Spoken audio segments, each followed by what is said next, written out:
बंगाल में शारदा केस में एक्शन में सीबीआई। ममता के मंत्री फिरहाद हकीम सुब्रत मुखर्जी के घर छापेमारी। टीएमसी नेताओं से की जा रही पूछताछ।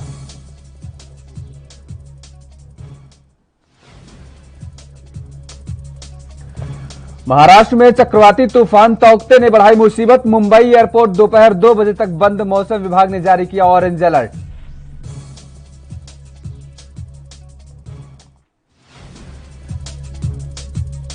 कोरोना पर आरजेडी नेता तेजस्वी यादव का बिहार सरकार पर निशाना। कहा, हमारी पार्टी दफ्तर आर्थिक सहयोग देने को तैयार, लेकिन सरकार नहीं लेना चाहती मदद।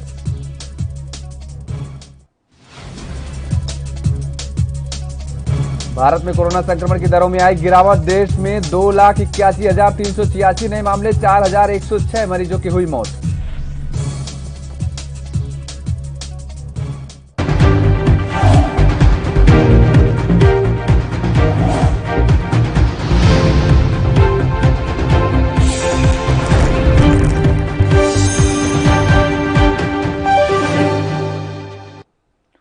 नमस्कार, स्वागत है आपका इस बुलेटिन में और मैं हूं आपके साथ योगेश पांडे। रुक कर लेते हैं इस वक्त की बड़ी खबर। इस वक्त की बड़ी खबर आ रही है। आपको बता दें कि कोरोना के खिलाफ एक और रामबाण सामने आ गया है। कोरोना के खिलाफ एक और बड़ा हथियार आया। डीआरडीओ की दवा 2DG लॉन्च हो गई है। रक्षा मंत्री राजनाथ सिंह ने इस दवा को लॉन्च किया है। तो रक्षा मंत्री राजनाथ सिंह ने दवा को लॉन्च किया। उनके साथ ही स्वास्थ्य मंत्री डॉक्टर हर्षवर्धन भी मौजूद रहे। मरीजों के लिए ये दवा अब जारी की गई है।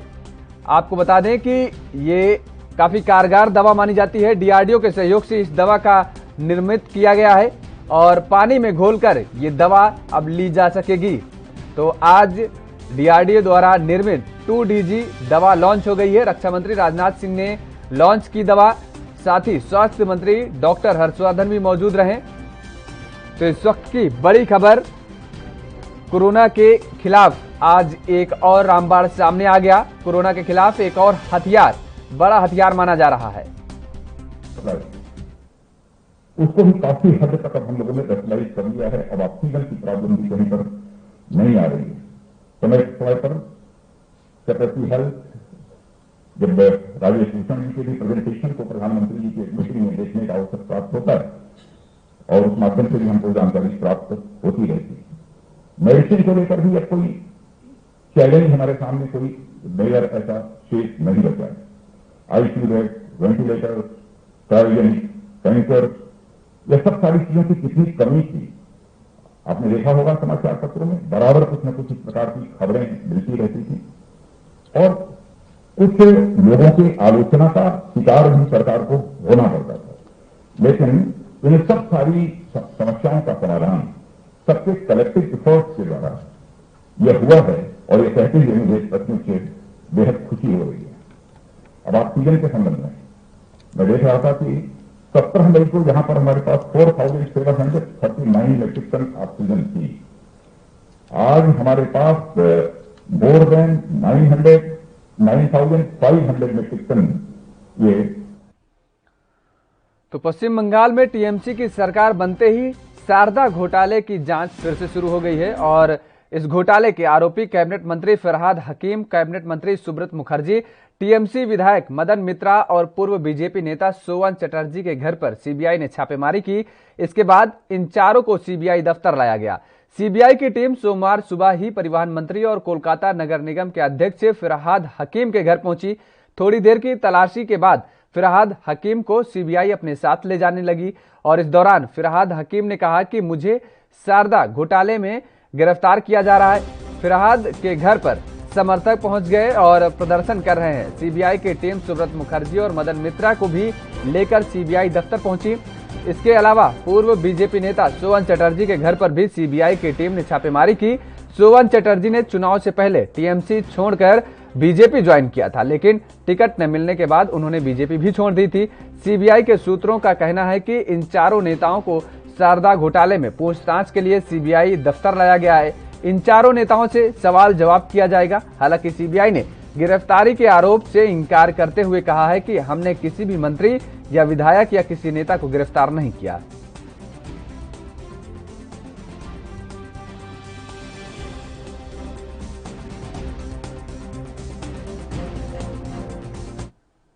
राष्ट्रीय राजधानी दिल्ली में पोस्टर विवाद में अब तक 25 लोग गिरफ्तार किए जा चुके हैं। पीएम मोदी की आलोचना वाले इस पोस्टर को कांग्रेस नेता राहुल गांधी ने भी अपने ट्विटर पर शेयर किया और कहा है कि मुझे भी गिरफ्तार कर लो, जिस पर पलटवार करते हुए भाजपा नेत्री मीनाक्षी लेखी ने क्या कुछ कहा, आपको सुनाते हैं।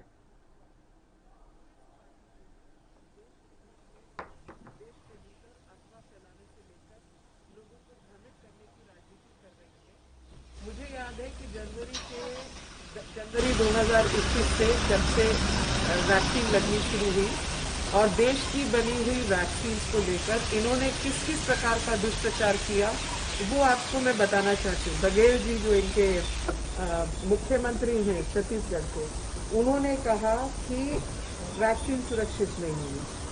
इन्हीं के जो झारखंड से है उन्होंने बोला देश के लोगों को लैब रैट्स मत बनाओ। शशि थरूर ने बोला वैक्सीन खतरनाक है। मनीष तिवारी ने बोला भारतीय गिनी पिग नहीं है। पंजाब के मुख्यमंत्री ने बोला वैक्सीन पंजाब में नहीं लगने दूंगा। आनंद शर्मा ने बोला बहुत रिस्की है। और जयराम रमेश ने बोला बिल्कुल सुरक्षित नहीं है। और मल्लिकार्जुन खड़गे ने बोला कि मैं 70 का हो गया हूँ, आप युवाओं को लगाइए। तो अब ये मुझे बताएं कि जनवरी तक तो इनका ये रवैया था, आज इनको अपने बच्चों की चिंता हो गई। इन्हें 45 से 60 वाले और ऊपर वालों की चिंता नहीं थी। तो अब तक जितनी मौतें देश में हुई हैं, जो कि 45 से ऊपर वाले लोग हैं, जिनको इन्होंने भ्रमित वातावरण पैदा किया, उसके लिए ये लोग जिम्मेवार। भारत में जनवरी से लेकर वैक्सीन लग रही थी। कितने कांग्रेसियों ने वैक्सीन लगाया वो बताए ना। आज जो ये छाती पीट कर मांग रहे हैं कि हमें वैक्सीन दो और अफवाह का माहौल बनाकर, क्योंकि अगर सीनियर सिटीजन को वैक्सीन लग गई तो उनकी जिंदगी सुरक्षित हो जाएगी और अब इनको डर बैठा हुआ है, इसलिए अब ये वैक्सीन कर रहे हैं। और उसमें से अगर कुछ भी संख्या युवाओं की तरफ डाइवर्ट होती है तो समझिए उतना आप सीनियर सिटीजन को वंचित कर रहे हैं, आपका डेथ रेट कम नहीं होगा। ये इनकी तरकीब समझिए कि कितना षड्यंत्रकारी घटिया दिमाग है कि आपदा के समय पर भी ये अक्सर ढूंढते हैं। जो सच भारत का नारा दे रहे हैं वो झूठे, काला बाजारी और जमाखोरों के साथ खड़े हैं। और ये बात पहले से लेकर अब तक प्रूव हो चुकी है कि किस प्रकार से कांग्रेस ने देश के साथ सिवाय धोखे के कुछ नहीं। देखिए वैक्सीन जो है कुछ समय तक ही उसमें जीवित वायरस है, वो कुछ ही समय के लिए रह सकता है। आपको वो 2 या 3 दिन से ऊपर स्टॉक नहीं रख सकते, तो 3 दिन के अंदर उसको खत्म ही करना है। जब वैक्सीन उपलब्ध थी तो लगवा नहीं रहे थे, इन्होंने कितने स्टॉक खराब किए। और अगर वो वैक्सीन उस समय विदेशों को नहीं दी जाती तो ये फिर खराब करते, क्योंकि लगने ही नहीं दे रहे थे। और विदेशों को देना कॉन्ट्रैक्चुअल टर्म। एक गंभीर चक्रवाती तूफान की भारत मौसम विभाग के अलर्ट पर कार्रवाई करते हुए अगले 24 घंटे के दौरान गुजरात में एनडीआरएफ की 50 से अधिक टीमों को तैनात कर रहा है। और राज्य में एनडीआरएफ के महानिदेशक एसएन प्रधान ने क्या कुछ कहा, आपको सुनाते हैं। और कल जब लैंडफॉल होने की बात कही गई है, लैंडफॉल के समय इसकी कैटेगरी होगी very severe cyclonic storm. Very severe cyclonic storm जो है 120 किलोमीटर प्रति घंटे और या उससे ज्यादा की हवा चलती है और 160-170 तक जा सकता है और गस्टिंग स्पीड 175 किलोमीटर प्रति घंटे हो सकता है। तो इसके अनुकूल ये जो है प्रेडिक्शन के अनुकूल ही अभी चल रहा है। जो कर्व है, जो पाथ है, जो रास्ता लिया हुआ है साइक्लोन, उसी प्रेडिक्शन के अनुकूल ही चल रहा है और उसी के हिसाब से हमारी तैयारियां भी हैं। और 50 से ज्यादा टीमें एनडीआरएफ की वहां लग जाएंगी शाम तक या देर रात तक। और लगातार हम लोग इवैक्यूएशन और अवेयरनेस जनरेशन का काम कर रहे हैं।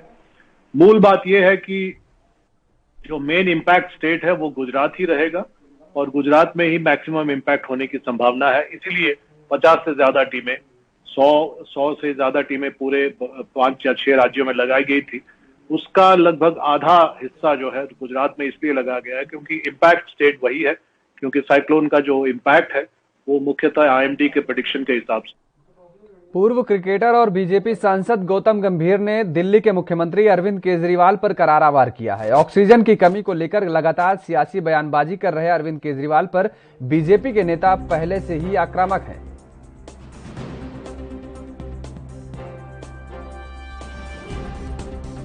पर ये वही सरकार है, ये वही लोग हैं तो जब वैक्सीनेशन आई थी तो उन्होंने ये राजनीति करी थी कि कितनी फुल प्रूफ है ये वैक्सीनेशन, प्रधानमंत्री जी को पहले लेनी चाहिए, सबसे पहले उनको दिखाना चाहिए, शॉट लेना चाहिए। तो अब ये वो लोग हैं जो कह रहे हैं कि वैक्सीनेशन की कमी हो गई है। मेरा ये मानना है कि हर तरीके की राजनीति, हर चीज़ पे राजनीति करने का कोई फ़ायदा नहीं है, क्योंकि इस वक्त पे देश को इकट्ठा काम करके देश को आगे लेके जाने की ज़रूरत है। देश के दक्षिण पश्चिम राज्यों में चक्रवाती तूफान ताउते का खतरा मंडरा रहा है। अब ये तूफान गुजरात की ओर से बढ़ रहा है। मौसम विभाग की माने तो 17 और 18 मई को गुजरात में भारी बारिश की संभावना है। अब तक इस तूफान की वजह से प्रभावित इलाकों में 8 लोगों की मौत हो गई, जबकि सैकड़ों पेड़ गिर चुके हैं और कई गांव तक प्रभावित हो गए हैं। चक्रवाती तूफान ताउते से अब तक 8 लोगों की मौत हो चुकी, वहीं कई सैकड़ों पेड़ इसकी चपेट में आकर गिर भी गए हैं। कई गांव प्रभावित हो गए। चक्रवात ताउते का देश के कई राज्यों पर क्या असर पड़ा, ये जानने के लिए वीडियो में देखा जा सकता है कि किस तरीके से तस्वीरें सामने आई हैं।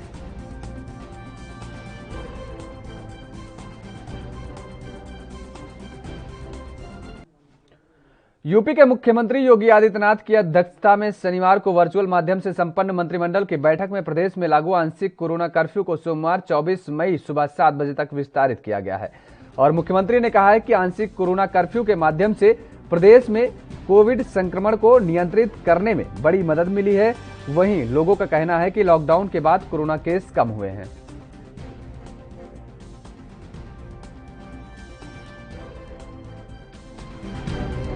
सरकार ने जो डिसीजन लिया है सही डिसीजन लिया है। प्रयागराज में महामारी इतनी बुरी तरीके से फैली हुई है कि ग्राम विधान सभा का बहुत ही बुरा हाल है। वह आंकड़ा जो सरकार के पास नहीं है। कब्रिस्तान, गंगा किनारे देखा जाए लाशों का अंबार लगा हुआ है और लॉकडाउन का सही तरीके से समाज को पालन करना चाहिए, डिस्टेंस बनाना चाहिए और दूरी रखना चाहिए। प्रशासन और शासन की मदद करना चाहिए। RK चौधरी आज जो है सतर्कता के हिसाब से पेशेंट हमारे यहाँ बहुत कम निकले हैं और इसी तरीके से अगर ये बनता रहेगा और लॉकडाउन अगर लगा है तो और भी मरीज कम निकलेंगे और उसके बाद अगर अच्छी तरीके से रहा तो लॉकडाउन खुलने का भी चांस मिलेगा और मार्केट खुलने का भी चांस मिलेगा, क्योंकि मरीज हमारे इलाहाबाद में बहुत कम निकले हुए हैं।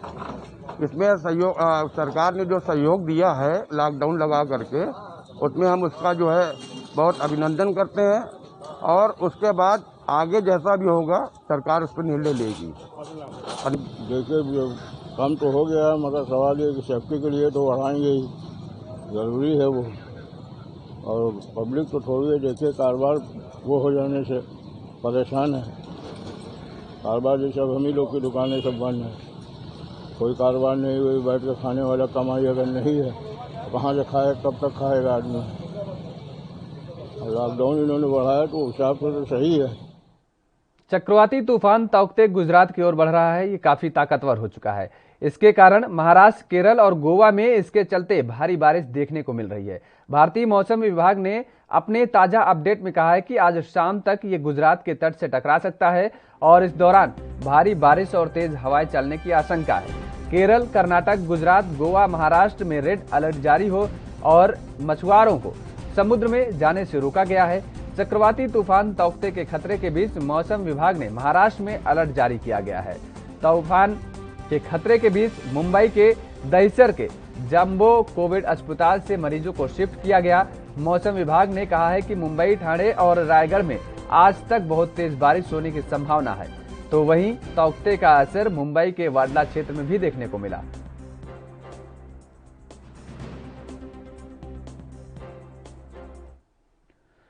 जम्मू कश्मीर प्रशासन होम आइसोलेशन में रह रहे कोविड मरीजों को मुफ्त में उनके घर पर कोविड मैनेजमेंट किट उपलब्ध करा रही है। जम्मू के बाहू के तहसीलदार रोहित शर्मा ने बताया, इस किट में ऑक्सीमीटर, हेल्थ सप्लीमेंट, एंटीबायोटिक हैं।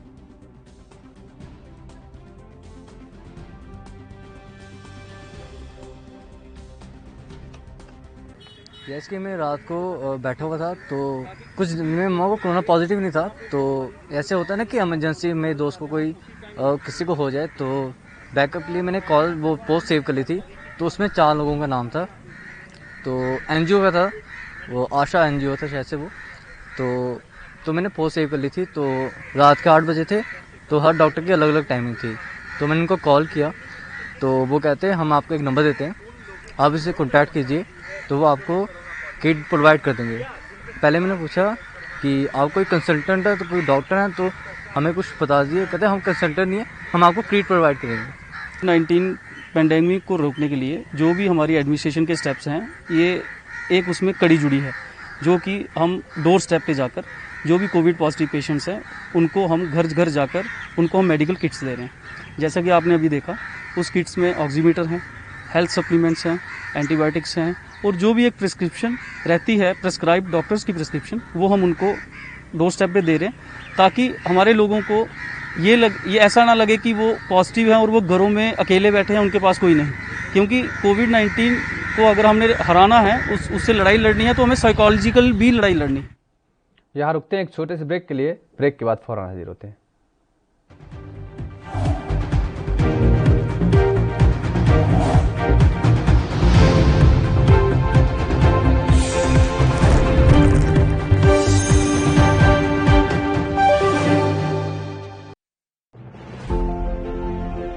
To honor the contribution of private schools in Punjab, the Federation of Private Schools and Associations of Punjab is organizing the first of its kind FAP State Awards. The awards are aimed at rewarding private schools across Punjab excelling on variant parameters from infrastructure, teaching quality, cleanliness, facilities and more. The award categories are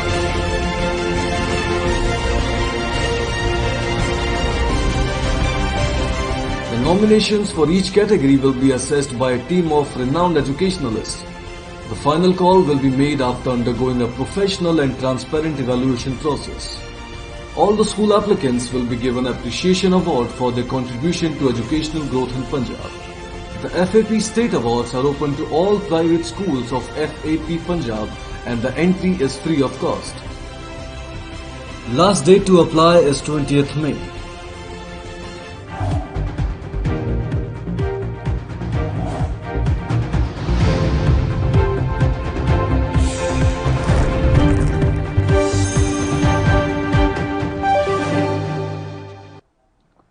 break के बाद स्वागत है आप सभी का। रुक कर लेते हैं अगली खबर का। मध्य प्रदेश की राजधानी भोपाल समेत जबलपुर और ग्वालियर में कोरोना कर्फ्यू आगे बढ़ा दिया गया है। भोपाल में 24 मई की सुबह 6 बजे तक, जबलपुर में 31 मई तक और ग्वालियर में 30 मई तक कोरोना कर्फ्यू बढ़ा दिया गया है। भोपाल में कलेक्टर अविनाश लवानिया ने कोरोना कर्फ्यू को लेकर आदेश जारी किया है। भोपाल नगर निगम क्षेत्र और बैरसिया नगर पालिका क्षेत्र में 24 मई तक कोरोना कर्फ्यू बढ़ा दिया गया है। कोरोना के बढ़ते संक्रमण और आम लोगों को कोरोना संक्रमण से बचाने के लिए कर्फ्यू को 24 मई तक बढ़ाया गया है। कोरोना कर्फ्यू का उल्लंघन करने वाले लोगों के खिलाफ धारा 128 के तहत कड़ी कार्रवाई की जाएगी। वहीं जबलपुर में सांसद राकेश सिंह की अध्यक्षता में वर्चुअल बैठक हुई। बैठक में कोरोना कर्फ्यू को 31 मई तक बढ़ाने का प्रस्ताव राज्य शासन को भेजा गया है, जिसे मंजूर कर लिया गया। गौरतलब है कि जिले में पिछले 18 दिन में संक्रमण की दर 29% से घटकर 11% पर आ गई है। रिकवरी रेट भी 78% से बढ़कर 89% हो गया है। और बैठक में ग्रामीण क्षेत्रों में वैक्सीनेशन को लेकर फैली भ्रांति को लेकर भी चर्चा हुई। इधर दूसरी ओर ग्वालियर में मुख्यमंत्री शिवराज सिंह चौहान की अध्यक्षता में ग्वालियर चंबल संभाग की कोरोना की समीक्षा और क्राइसिस मैनेजमेंट ग्रुप की बैठक हुई। बैठक में ग्वालियर जिले में 30 मई तक जनता कोरोना कर्फ्यू बढ़ाने का निर्णय लिया गया। मुख्यमंत्री ने कहा कि कोरोना का परास्त करना प्रदेश सरकार की सर्वोच्च प्राथमिकता है और हम सभी को साझा प्रयासों से कोरोना को हराएंगे।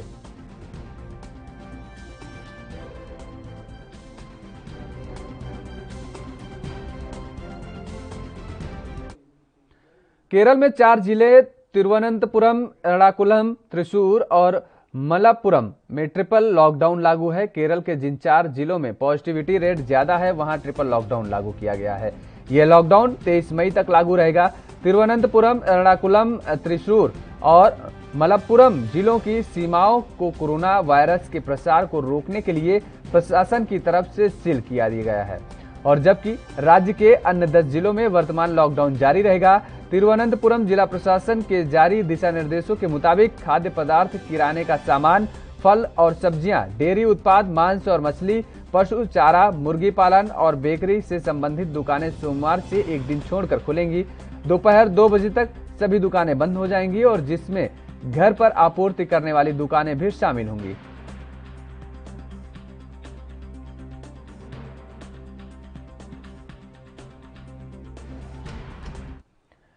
मिर्जापुर जनपद में 18 से 44 वर्ष उम्र के लोगों के लिए कोरोना टीकाकरण कार्यक्रम आज से शुरुआत होगी। 18 से 44 वर्ष के लोगों को आज से वैक्सीन मिलेगी। ऊर्जा राज्य मंत्री रामशंकर सिंह पटेल, सांसद अनुप्रिया पटेल वैक्सीनेशन की शुरुआत करेंगे। जिला अस्पताल में कोरोना टीकाकरण अभियान की शुरुआत होगी। बता दें कि जिले में 15 सेंटरों पर कोविड वैक्सीन लगाई जाएगी।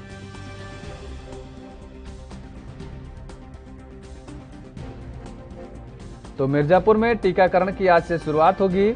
18 से 44 वर्ष की उम्र को टीका लगाया जाएगा। टीकाकरण अभियान की ये शुरुआत आज मिर्जापुर में होगी। मिर्जापुर के 15 सेंटरों पर कोविड वैक्सीन मिलेगी और इसके साथ ही आपको बता दें कि इसकी शुरुआत ऊर्जा मंत्री और साथ ही साथ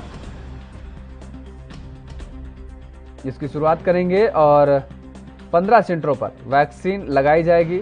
भारत सरकार का लगातार ये लक्ष्य है कि हर प्रदेश में और प्रदेश के जिलों में वैक्सीनेशन सेंटर तेजी से चलाए जाएं ताकि कोरोना की जंग को फतह किया जा सके, क्योंकि अगर कोरोना पर कोई भी उपचार सबसे कारगर उपचार अगर अभी तक माना जा रहा है तो वो वैक्सीन ही माना जा रहा है। वैक्सीन लेने के बाद लोगों को काफ़ी उम्मीदें होती हैं कि वो कोरोना से काफ़ी हद तक बच सकते हैं और इसको लेकर के राज्य सरकारें लगातार प्रयत्नशील हैं। लगातार कोरोना से बचाव के लिए वैक्सीनेशन अभियान चलाया जा रहा है।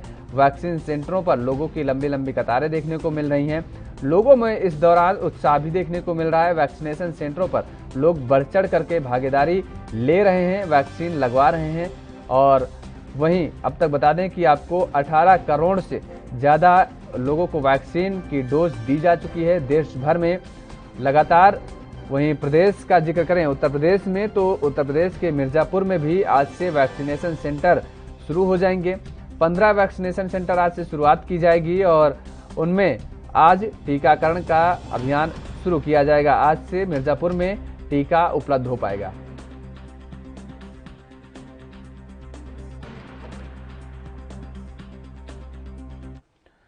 झांसी के एरज थाना क्षेत्र में कोटरा मार्ग पर कार और बाइक की जोरदार टक्कर हो गई, जिसमें 4 लोगों की मौके पर ही मौत हो गई, जबकि 5 लोग घायल हो गए। सूचना मिलने पर मौके पर पुलिस भी पहुंची और घायलों को इलाज के लिए अस्पताल में भर्ती कराया।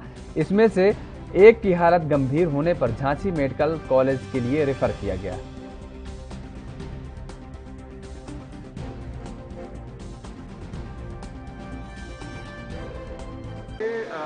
गोसराय से कोटरा रोड पे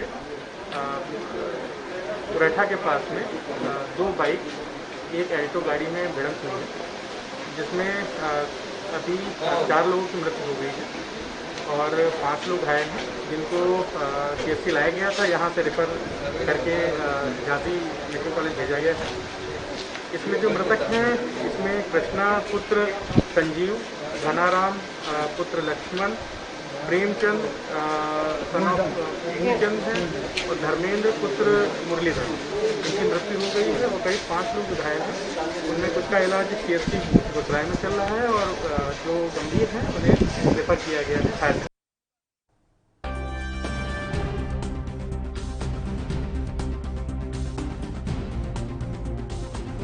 तो झांसी के एरज थाना क्षेत्र में कोटरा मार्ग पर कार और बाइक की जोरदार ये टक्कर हुई है, जिसमें 4 लोगों की मौत हो गई है, जबकि 5 लोग घायल बताए जा रहे हैं। सूचना मिलने पर मौके पर पुलिस भी पहुंची और घायलों के इलाज के लिए अस्पताल में भर्ती कराया गया उनको। इनमें से एक की हालत गंभीर बताई जा रही है और गंभीर होने के कारण उस घायल व्यक्ति को झांसी मेडिकल कॉलेज के लिए रेफर कर दिया गया है। उत्तर प्रदेश के मुख्यमंत्री योगी आदित्यनाथ ने कहा कि प्रदेश में कोरोना वायरस संक्रमण के मामलों में कमी आई है और सरकार ने इस महामारी से तीसरी तैयारियों को लेकर के तैयारियां शुरू कर दी हैं निपटने के लिए। मुख्यमंत्री ने कहा कि प्रदेश सरकार ब्लैक फंगस को लेकर काफी गंभीर है और इसके उपचार के लिए एक विशेष योजना बनाई गई है। गौतम बुद्ध नगर पहुंचे योगी आदित्यनाथ ने कहा कि कोरोना वायरस की दूसरी लहर के बाद आशंका व्यक्त की जा रही है कि इस महामारी की तीसरी लहर आनी है। योगी ने कहा कि बच्चों और महिलाओं को इस संक्रमण से ज्यादा खतरा बताया जा रहा है और इस बात को ध्यान में रखते हुए प्रदेश के सभी जिलों में महिलाओं और बच्चों के लिए समर्पित अस्पताल तैयार किए जा रहे हैं। 102 नंबर की 2200 एम्बुलेंस को महिलाओं और बच्चों के उपचार के लिए समर्पित किया गया है। मुख्यमंत्री ने कहा कि ब्लैक फंगस संक्रमण को लेकर प्रदेश सरकार ने जागरूकता अभियान शुरू कर दिया है और इसके उपचार की पूरी तैयारी भी की गई है। उन्होंने बताया कि लोगों को बताया जा रहा है कि यह बीमारी ज्यादा स्टेरॉयड लेने से है, मधुमेह का स्तर ज्यादा होने से होता ही है।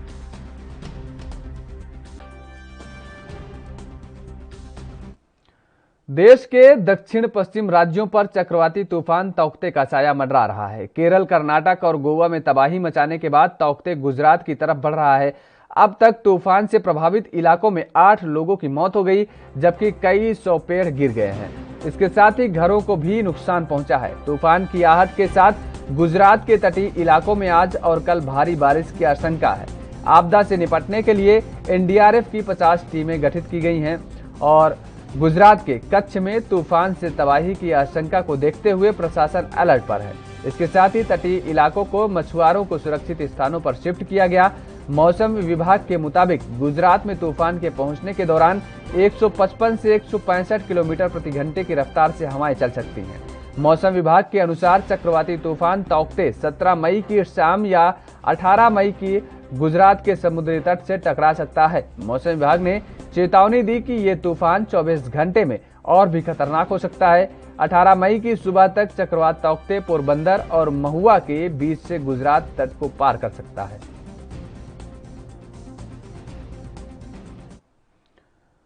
इस बुलेटिन में फिलहाल मेरे साथ इतना ही। खबरों के लिए आप बने रहिए एएनबी न्यूज के साथ।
Federation of Private Schools and Association of Punjab, जिनसे रिलेटेड 6,500 स्कूल्स हैं, जो कि एजुकेशन देने के साथ साथ लाखों नौजवानों को रोजगार भी दे रहे हैं। प्राइवेट संस्थानों का योगदान शिक्षा के क्षेत्र में बहुत ही बड़ा है, लेकिन अब तक सरकार द्वारा इनको और इनमें काम करते प्रिंसिपल्स और टीचर्स को सम्मानित नहीं किया गया। ऐसे में federation of private schools and association of Punjab की ओर से प्राइवेट स्कूल प्रिंसिपल, टीचर्स और स्टूडेंट्स के लिए स्टेट अवार्ड शुरू करने का डिसीजन लिया गया। फेडरेशन की ओर से स्टेट लेवल पर अवार्ड दिए जाएंगे। इनमें से पहले अवार्ड में स्कूलों के लिए 9 कैटेगरी रखी गई है और हर डिस्ट्रिक्ट के 2 अच्छे स्कूलों को हर कैटेगरी के लिए अवार्ड दिया जाएगा। पंजाब के 22 जिलों में हर जिले के 2 प्रिंसिपल, एक सीबीएसई बोर्ड और एक पंजाब स्कूल शिक्षा बोर्ड को डायनामिक प्रिंसिपल अवार्ड दिया जाएगा। यही नहीं, प्राइवेट स्कूलों में काम कर रहे और हर जिले से 5 टीचर्स को द्रोणाचार्य अवार्ड से सम्मानित किया जाएगा। इसके अलावा 10th एंड 12th क्लास के अच्छी पोजीशन लेने वाले स्टूडेंट्स को proud of Punjab state level award से सम्मानित किया जाएगा। शिक्षा के क्षेत्र में अहम योगदान दे रहा federation of private schools and association of Punjab, we build child's future.